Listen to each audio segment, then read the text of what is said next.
The stars were quiet that morning when Commander Jiho first saw the message. He was drinking his coffee in the control room of the research ship New Sol, floating in empty space near Jupiter. The coffee was still hot when everything changed. The message came through their communication system with a loud beep. Jiho put down his cup and walked to the main screen.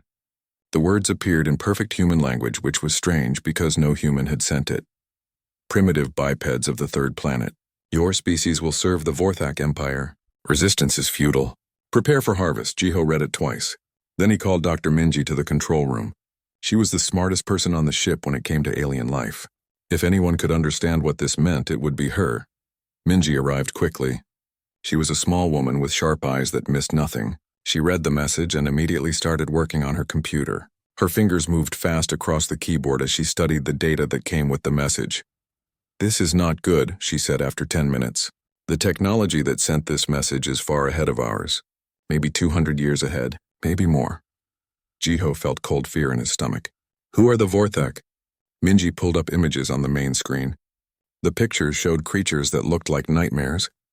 They were 12 feet tall with hard shells covering their bodies like armor. They had forearms that ended in claws that could cut through metal. Their faces looked like insects, but worse, much worse. "According to this data, they have conquered 847 worlds," Minji said. Her voice was quiet. "Every single species they met became their slaves. Every single one." Captain Kyung entered the control room at that moment. He was an old soldier who had fought in the wars on Mars. He had seen terrible things, but when he looked at the screen, his face went pale. "How long do we have?" he asked. Minji checked her computers again. "Based on their technology, they could be here in 6 months. Maybe less." The three humans stood in silence looking at the pictures of the Vorthak. In all the history of space travel, humans had never met another intelligent species. Now they had, and those aliens wanted to make them slaves. Captain Kyung was the first to speak. "We need to tell Earth immediately. Every government, every military, everyone." Jiho sent the message to Earth using the fastest communication system they had. Within hours, every leader on the planet knew about the Vorthak. The news spread quickly to the colonies on Mars and the mining stations in the asteroid belt. The response was what Jiho expected. Panic in some places, disbelief in others. Many people thought it was a joke or a test. But the governments took it seriously. They had to.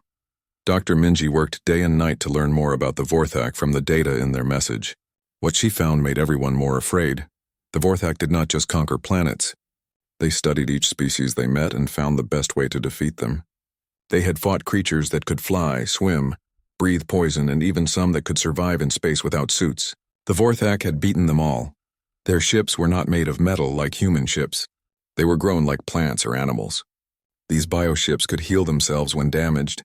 They could change and adapt to new weapons. They could even evolve during battle to become stronger. "It's like fighting something that learns from every attack," Minji explained to the emergency meeting they held with Earth's leaders. "Every time you hit them with something new, they become immune to it." Admiral Hyunwoo, the head of Earth's Space Forces, asked the question everyone was thinking. "What chance do we have?" Minji was quiet for a long time. "Honestly, every other species they conquered was more advanced than us. The Qatar had energy shields that could stop nuclear bombs. The Yelani could control gravity itself. The Zephyrians could move faster than light without ships.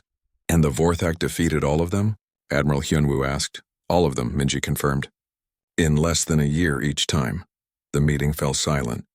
Captain Kyung finally spoke up. "There has to be something we can do. Humans have survived worse things." "Like what?" Admiral Hyunwoo asked. "What could be worse than aliens who have conquered 847 worlds?" Captain Kyung thought about his time fighting on Mars. He remembered the underground cities where humans had survived for months without supplies. He thought about the miners in the asteroid belt who worked in conditions that would kill most life forms. "We survived the Ice Age," he said slowly. "We survived plagues that killed most of our species. We survived wars that lasted for decades. We even survived our own planet trying to kill us with earthquakes, storms, and volcanoes." Dr. Minji looked at him with interest. "What are you saying?" "I'm saying that humans are good at surviving things that should kill us." "Maybe that means something." Admiral Hyunwoo shook his head.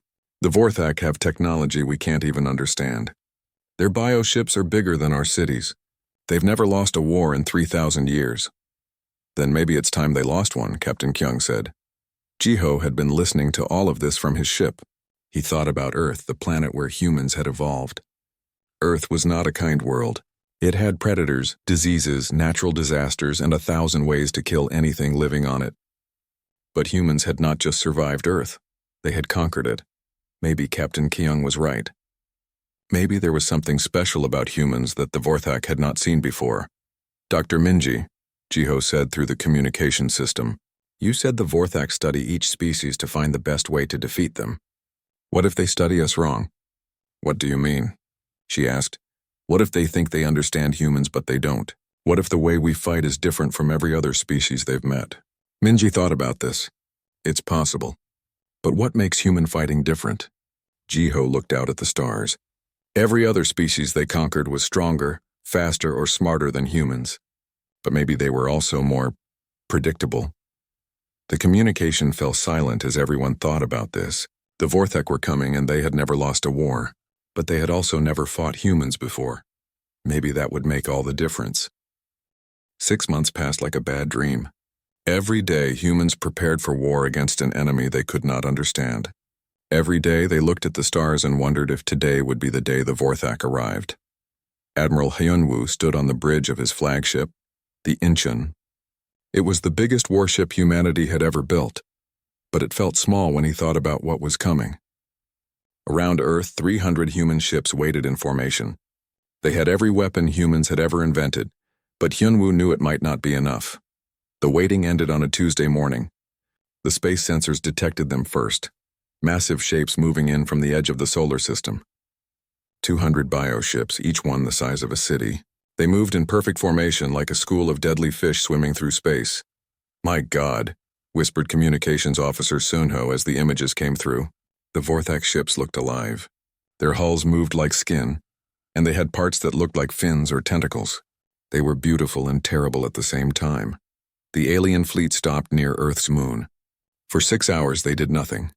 They just waited like predators watching their prey. Then they sent another message. This time it came with video. The Vorthak commander appeared on every screen on every human ship. It was 12 feet tall with 4 arms and a face that looked like a combination of insect and nightmare. When it spoke, its voice was like grinding metal. Humans of Earth. You have had time to prepare for your surrender. Lower your weapons and prepare for processing. Resistance will result in pain. Admiral Hyunwoo took a deep breath. He thought about his daughter back on Earth, playing in her school playground. He thought about every human child who deserved to grow up free. This is Admiral Hyunwoo of the Earth Defense Fleet, he broadcast back. We refuse your demand. Leave our system or we will force you to leave. The Vorthak commander made a sound that might have been laughter. You will force us?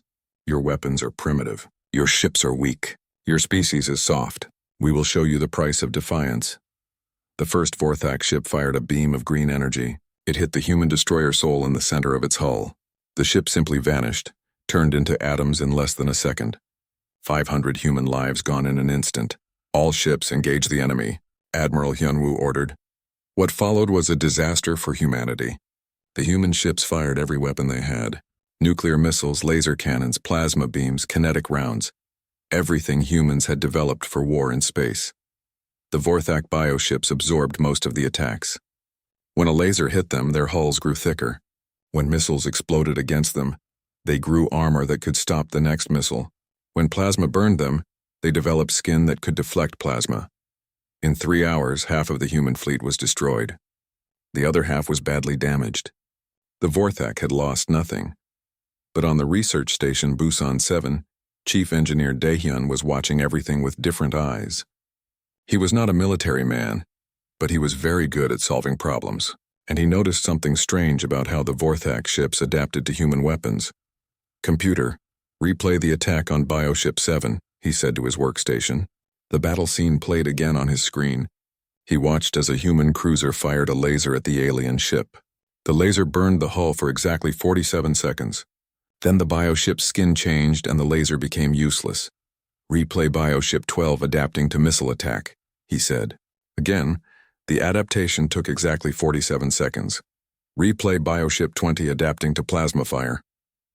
47 seconds again. Daehyun felt excitement growing in his chest. The Vorthak bioships were incredible, but they had a weakness. They needed time to adapt. Exactly 47.3 seconds for each new threat. He immediately sent this information to Dr. Yunbi at the Lunar Military Research Complex. She was the best scientist humans had for understanding alien technology. While the space battle continued, something else was happening on Earth's surface. The Vorthak had assumed that humans would surrender after seeing their space fleet destroyed. Every other species had done exactly that. They were wrong. The first Vorthak drop pods landed in the Amazon rainforest. They expected to find a defeated population ready to become slaves. Instead, they found Sergeant Nari and her Special Forces team waiting for them. Nari had been a hunter before she joined the military. She knew how to track dangerous animals through the jungle. To her, the Vorthak were just another dangerous animal that needed to be stopped. When the first Vorthak warrior stepped out of its drop pod, Nari shot it with a simple projectile rifle. The bullet cracked the alien's armor but did not kill it. The creature's bioarmor immediately started adapting to projectile weapons. 45 seconds later, Nari switched to a laser rifle. The beam burned through the Vorthak's newly adapted armor like it was paper. The alien fell dead. Switch weapons every 40 seconds, she ordered her team through their radio. Don't give them time to adapt. Her soldiers followed orders. They used bullets for 40 seconds, then lasers, then grenades, then flamethrowers, then back to bullets. The Vorthak warriors could not adapt fast enough. They fell one by one. More drop pods landed around the world. In the ruins of Tokyo, Captain Soman used the same tactics. In the underground cities of Mars, Colonel Wanho taught his people to change their weapons faster than the aliens could adapt. The Vorthak had conquered 847 worlds, but they had never fought an enemy like this. Every other species used their best weapons and stuck with them. Humans kept changing their attack methods in ways that seemed random, but were actually carefully planned. On the Vorthak command ship, Overlord Kethtar studied the reports from the ground battles with growing confusion. His bioarmor technology was the best in the galaxy. It could adapt to any weapon, any attack, any strategy. But these humans kept doing things that made no sense. They fight with primitive projectile weapons, then switch to energy beams, then use chemical explosives, reported his ground commander. There is no logical pattern to their tactics. Kethtar had conquered civilizations that could control time itself. He had defeated species that could think at the speed of light. But humans confused him in a way no enemy ever had. Increase the ground assault, he ordered. Send more warriors. These humans will learn to fear the Vorthak Empire. But fear was not what humans were learning. They were learning that the Vorthak, for all their power, had a critical weakness. They expected their enemies to fight logically, predictably, using their best weapons in the most efficient way. Humans had survived on Earth by being unpredictable. They had learned to change tactics quickly, to adapt faster than their enemies could respond. Now they were using those same skills against aliens who had never faced such chaotic, creative warfare. Dr. Yumbi received Daehyun's data about the 47-second adaptation time, just as the reports came in from the ground battles. She realized that humanity had accidentally discovered the key to fighting the Vorthak. We can beat them, she whispered to herself in her laboratory. We can actually beat them. The war was just beginning, but for the first time since the Vorthak arrived, humans had hope. Dr. Yumbi had not slept in 3 days. Her laboratory on the Lunar Research Complex was filled with pieces of destroyed Vorthak equipment that human soldiers had brought back from the battlefields. Each piece told her something new about how the alien biotechnology worked. The breakthrough came when she was studying a damaged piece of Vorthak bioarmor. Under her microscope, she could see tiny structures that looked almost like brain cells. But these cells were connected by quantum energy, not normal electricity. Taewon, come look at this, she called to her research partner. He was an expert in artificial intelligence and quantum computers. Taewon looked through the microscope and whistled softly. Those are quantum-entangled neural networks, the most advanced computing system I've ever seen. But look at this, Yunbi said, pointing to her analysis on the computer screen. When the bioarmor tries to adapt to too many different threats at once, these neural networks start to overload. What do you mean? The Vorthak biotechnology is incredibly smart, but it can only process one type of threat at a time. When we change weapons every 40 seconds, we force it to restart its adaptation process over and over. But if we could hit it with multiple different attacks at the exact same moment, Taewon understood immediately. The neural networks would try to adapt to everything at once and fail. Exactly. We could create weapons that fire random combinations of energy types, projectiles, and electromagnetic pulses all at the same time. The bio-armor wouldn't know what to adapt to first. They worked for 18 hours straight, designing what they called the Paradox Protocol. It was a weapon system that fired completely random combinations of different attack types every few seconds. No pattern, no logic, just pure chaos designed to confuse alien technology that expected order. While Yunbi and Taewon worked on their new weapon, the war continued to rage across the solar system. The city of Seoul was under siege by Vorthak ground forces. The aliens had learned to adapt to human tactics on the ground, sending warriors with bio-armor that could change faster and faster. But humans had learned too. Captain Soman flew her experimental fighter, the Gangnam, through the burning streets of the city. Her ship was equipped with the first working Paradox Protocol weapon that Yunbi had managed to build. The Vorthak bioship hovering over Seoul was massive, its hull shimmering as it adapted to the anti-aircraft fire from the human defenders below. Soman flew straight at it, her heart pounding with fear and determination. "This is for my home," she whispered, and fired the Paradox weapon. The beam that came from her ship was unlike anything ever seen before. It flickered between laser light, particle streams, electromagnetic pulses, and gravitational waves, all in the space of a single second. The Vorthak bioship's hull rippled as its neural networks tried to adapt to the attack. Then something beautiful happened. The bioship's adaptive systems overloaded. Its hull stopped shimmering and became solid again. Soman's second shot, a simple nuclear missile, punched through the alien armor like it was made of paper. The bioship exploded in a ball of green fire, crashing into the Han River with a splash that could be heard for miles. Captain Soman's victory was broadcast across Earth's communication networks. For the first time since the war began, humans cheered. They had found a way to hurt the aliens who had seemed invincible, but the victory came at a cost. Soman's fighter had been damaged by the explosion, and she crashed in the ruins of Gangnam District. She survived, but barely. On the Vorthak command ship, Overlord Kethtar watched the destruction of his bioship with emotions he had never felt before. Fear, confusion, something that might have been respect. How did they do this? He demanded of his science advisors. "Our bio-armor is perfect. It can adapt to any threat." "Unknown, Overlord," replied his chief scientist. "The humans used a weapon that attacked with multiple energy types simultaneously. Our adaptation systems could not process the contradictory data." Kethtar studied the tactical displays showing human activity across the solar system. These creatures were not fighting like any species he had ever conquered. They seemed to delight in chaos and doing things that made no logical sense. "Increase the assault," he ordered. "Deploy the heavy biocruisers. These humans will be crushed." But down in the underground factories of New Tokyo, engineer Junho was already mass-producing Paradox weapons. He had taken Yunbi's design and found ways to make it smaller, cheaper, and faster to build. Within days, every human soldier would have access to weapons that could confuse Vorthak biotechnology. Junho had been building things since he was a child. Cars, computers, even a small spacecraft in his garage. He understood that the best weapon was not always the most powerful one.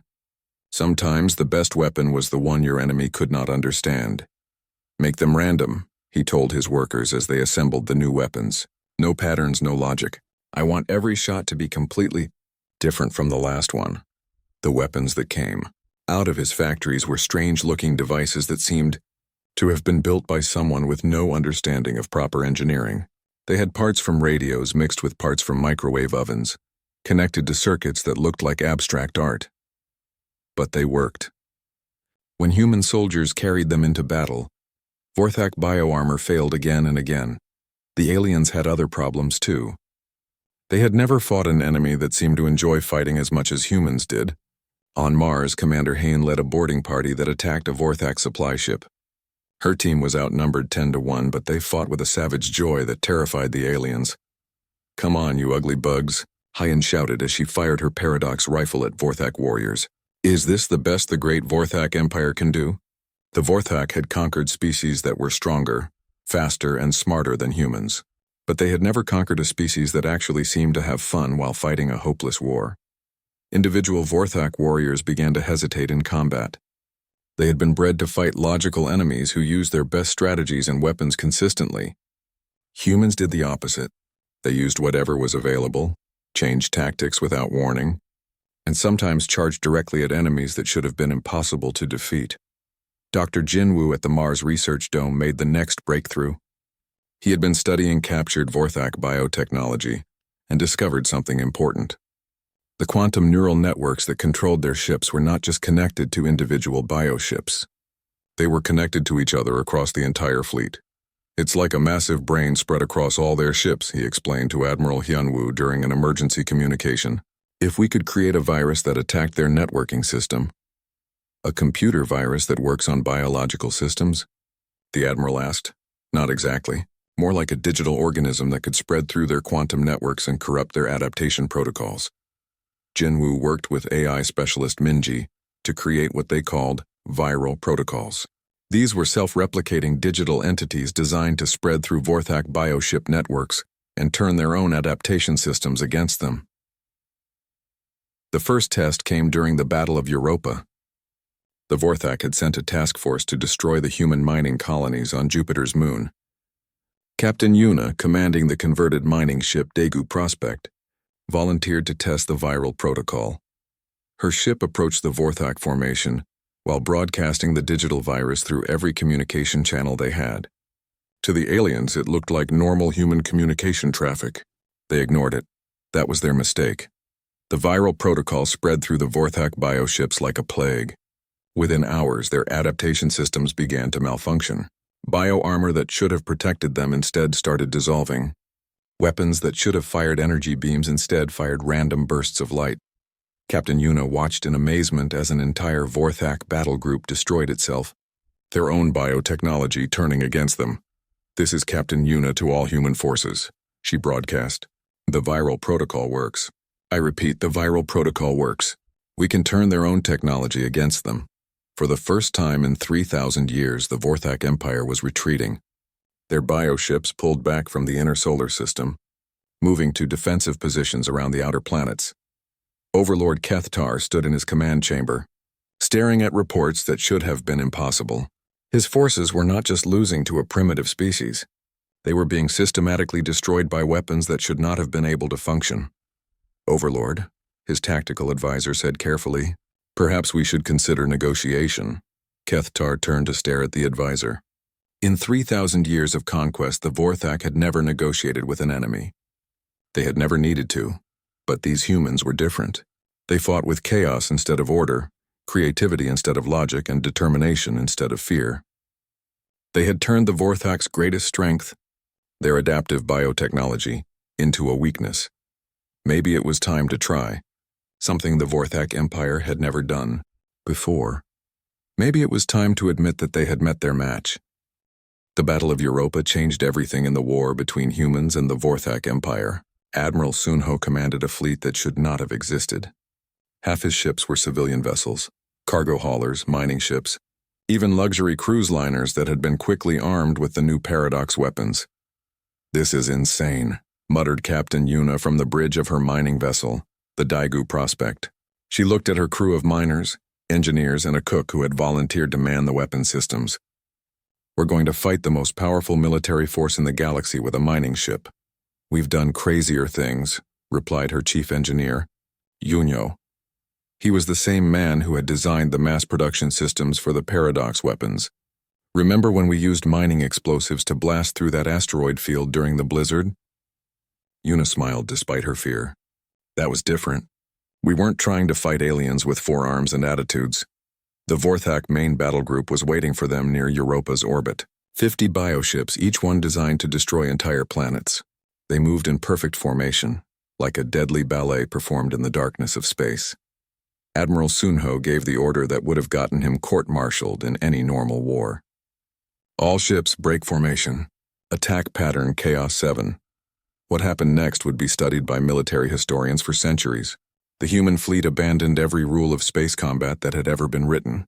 Ships broke away from each other in random directions. Some flew in spirals, others in zigzag patterns that made no sense. The luxury cruise ship Paradise Dream, commanded by Captain Minji, flew directly toward the largest Vorthak bioship while spinning like a top. Her crew fired every weapon they had: paradox cannons, mining lasers, kitchen equipment that had been modified to shoot microwaves, and even a device that launched frozen meals at high velocity. "This is Paradise Dream to all ships," Minji broadcast. "I'm attacking their flagship with dinner rolls and entertainment system speakers. If I die, tell my mother I'm sorry about her china cabinet." The Vorthak bioships had been designed to fight logical enemies. Their tactical computers analyzed human attack patterns and tried to predict what the humans would do next. But there was no pattern to analyze. The humans were fighting with what appeared to be complete madness. Captain Yuna's mining ship rammed a Vorthak biocruiser while firing every system she had, including the mining equipment designed to break apart asteroids. The collision should have destroyed both ships, but the biocruiser's hull had been weakened by viral protocols that Yuna's ship had been broadcasting. "Take that, you overgrown space bugs," Yuna shouted as her mining lasers carved through alien bioarmor like butter. The Vorthak bioships began to suffer cascade failures as their neural networks tried to process what they were seeing. Their adaptation systems were designed to counter logical warfare tactics. They could not understand an enemy that attacked with kitchen appliances and mining equipment while performing maneuvers that violated basic physics. On the Vorthak command ship, Overlord Kethtar watched his forces being systematically destroyed by what looked like organized insanity. His tactical officers were reporting things that should have been impossible.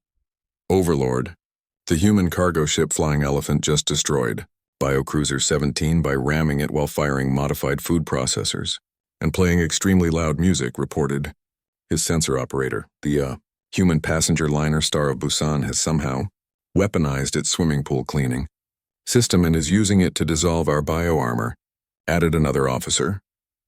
Kethtar felt something he had never experienced. In 3,000 years of conquest, helplessness, these humans were not fighting by any rules he understood. They seemed to delight in using the wrong tool for every job, yet somehow making it work. But the humans had more surprises waiting. Dr. Jinwoo had been busy on Mars, developing new versions of his viral protocols. These were not just digital viruses that attacked bioship networks. They were designed to learn and evolve, becoming more effective with each Vorthak ship they infected. The breakthrough came when he realized that Vorthak biotechnology was not just connected within individual ships or even fleets. It was connected across their entire empire through quantum communication networks.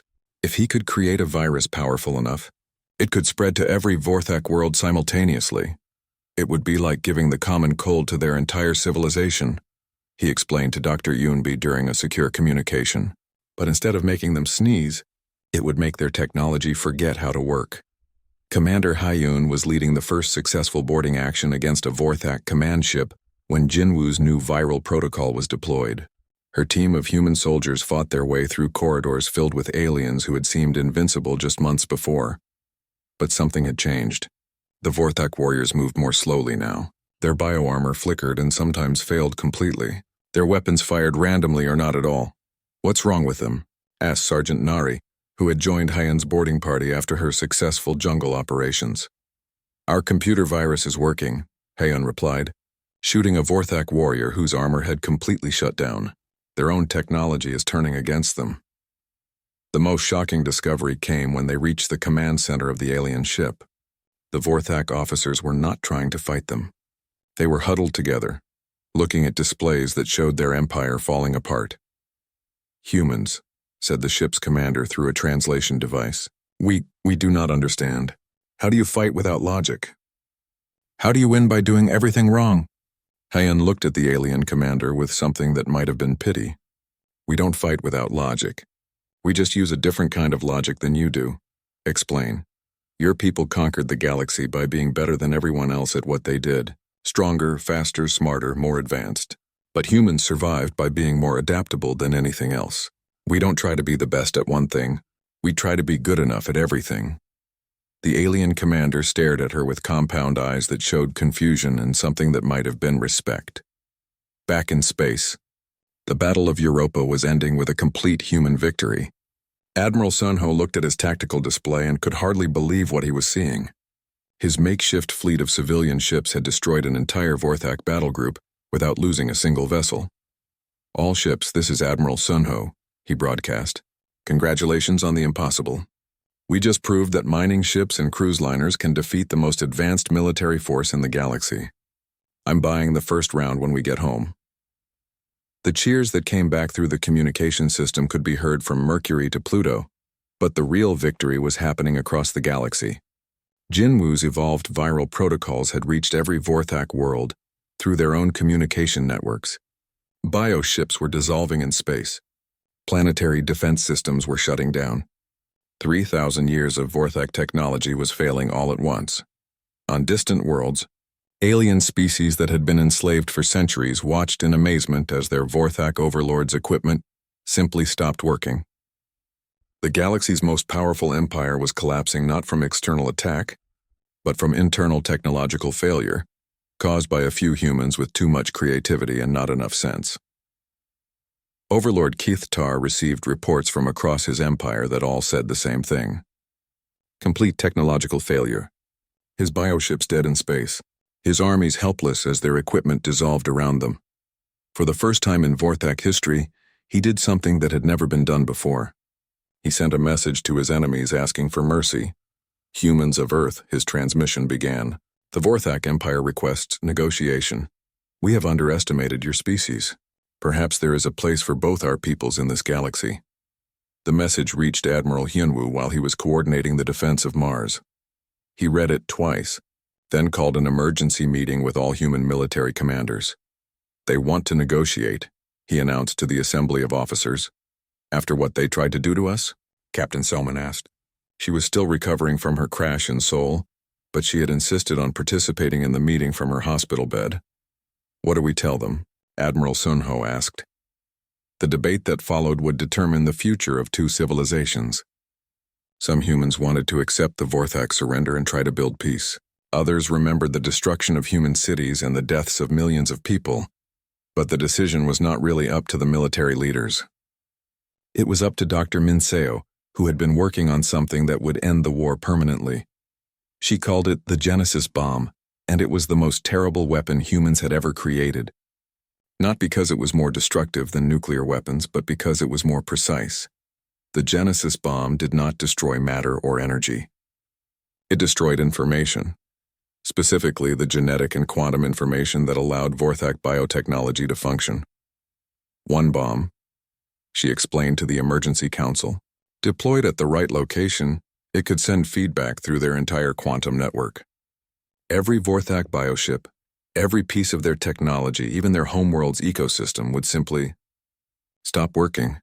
You're talking about genocide, Admiral Hyunwoo said quietly. I'm talking about making sure they never threaten anyone again, Min Seo replied. The final battle of the war took place in the asteroid belt between Mars and Jupiter. The remaining Vorthak fleet had gathered there for what their leaders hoped would be negotiations. 200 bioships hung in space like dying giants, their hulls flickering as the viral protocols continued to eat away at their systems.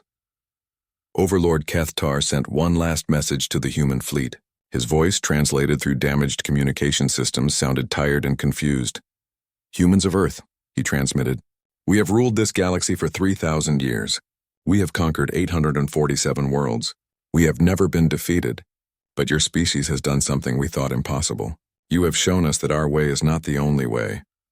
Admiral Hyunwoo stood on the bridge of the Incheon, reading the full message that Keithtar had sent. The Vorthak leader was offering humanity a place as equals in their empire. Shared technology, shared knowledge, shared rule over the galaxy.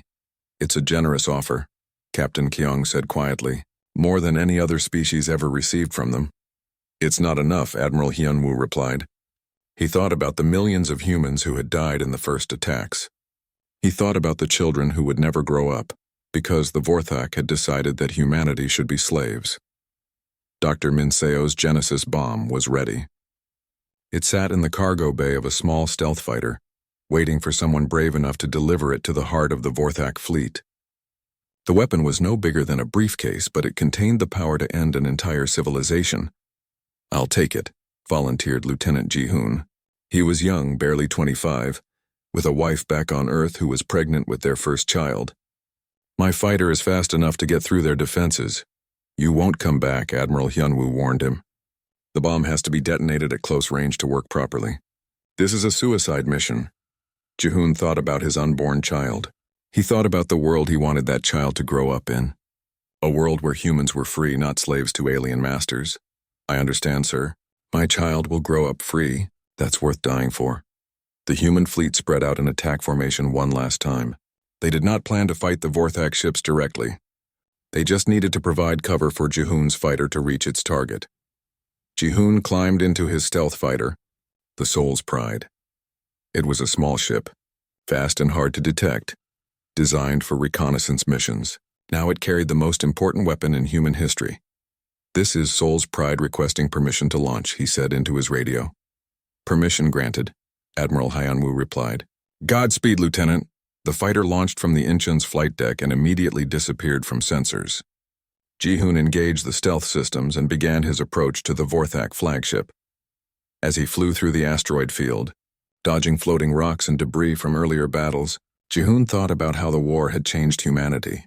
When the Vorthak first arrived, humans had been divided by politics, religion, and nationality.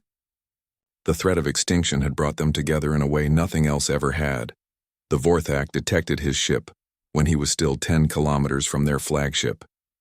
Energy beams reached out toward him, but Jihoon flew his fighter like he was born to do it. He spun between asteroids, used debris as cover, and somehow stayed ahead of every shot they fired at him. "Soul's Pride to all human forces," he broadcast as he approached the massive bioship. "Target acquired." Beginning final approach. The Vorthak flagship was a living mountain floating in space. Its hull pulsed like a heartbeat, and tentacles as thick as subway trains waved around it like the arms of a sea creature. It was beautiful and horrible at the same time. Jihoon flew directly at the ship's central hub, where he knew the quantum communication networks were located. The Genesis bomb needed to be detonated there for maximum effect. Vorthak fighters swarmed around him, but their biotechnology was failing. Some flew in circles, their guidance systems confused by viral protocols. Others fired randomly at empty space, their targeting computers corrupted by human digital viruses. "Almost there," Jihoon whispered to himself. Just a little further. He crashed through the flagship's outer hull and flew into the ship's interior. The corridors were filled with organic technology that looked like the inside of a living creature. Jihoon had never seen anything so alien, so wrong. At the heart of the ship, he found what he was looking for. A chamber filled with quantum communication equipment that connected this ship to every other Vorthak vessel and world in the galaxy. It was their nervous system, their internet, their telephone network all in one. "Soul's Pride to Admiral Hyunwoo," Jihoon transmitted. "I'm in position. Tell my wife I love her." "Message understood, Lieutenant. Thank you for your service." Jihoon activated the Genesis bomb and closed his eyes. The explosion was not like a nuclear blast. There was no fire, no shockwave, no heat. Instead, there was a pulse of pure information, a wave of corrupted quantum data that spread through the Vorthak communication network at the speed of light. Every Vorthak bioship in the asteroid belt simply stopped working. Their hulls became rigid and gray, no longer alive. Their weapons powered down. Their life support systems failed. But the effect did not stop there. The pulse traveled through quantum space to every Vorthak world, every space station, every piece of biotechnology in their empire. In less than 6 hours, 3,000 years of Vorthak civilization simply ceased to exist. On their homeworld of Vorthak Prime, the great biocities that had housed billions of aliens began to dissolve. The quantum genetic code that held their technology together was corrupted beyond repair. Buildings melted like ice in the sun. Spaceships fell from the sky like dead birds. The Vorthak themselves did not die immediately. But their bioarmor failed, their weapons stopped working, and their ability to adapt to new threats vanished. On worlds across the galaxy, they found themselves helpless as their slaves rose up against them. Some Vorthak tried to surrender. Others tried to hide. A few tried to rebuild their technology from scratch. None of them succeeded. The Genesis bomb had not just destroyed their equipment, it had destroyed the genetic information that made their biotechnology possible. Within a year, the Vorthak were extinct. Not killed by human weapons, but destroyed by their own reliance on technology that humans had turned against them. Admiral Hyunwoo sent a message to every known civilization in the galaxy. It was simple and direct. "This is Admiral Hyunwoo of the Earth Defense Fleet. The Vorthak Empire has been eliminated. They are no longer a threat to any world or species. This is what happens to those who threaten humanity. We do not seek to rule the galaxy. but we will defend our freedom against any who try to take it. Proceed accordingly.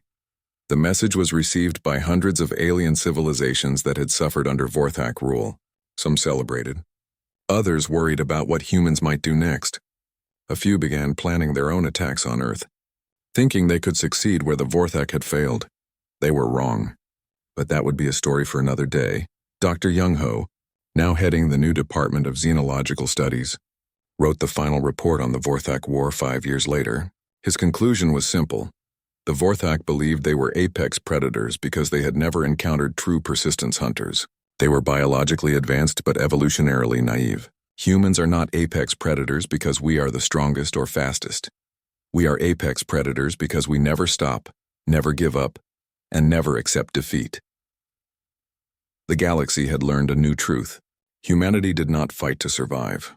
They fought to win completely and utterly, and when humans went to war, they did not stop until their enemies were not just defeated, but eliminated from existence. Captain Soyan stood on the bridge of the exploration vessel New Horizon as it approached the former Vorthak homeworld. The planet was green and beautiful now, its ecosystem rebuilt by human terraforming technology. Human colonists were already building cities there, turning a dead world into a garden. In the ship's museum, behind quantum glass, sat a single Vorthak claw, the last physical remnant of a species that had once ruled the galaxy. The plaque beneath it was written in simple words that any species could understand. They were considered alpha until humans obliterated them from existence. Remember, humanity does not seek to be apex predators. We simply are. The message was clear to every alien civilization that might be watching. Humans could be friends, allies, trading partners, or neighbors, but they could not be slaves conquered or ruled by anyone. The choice was up to the rest of the galaxy.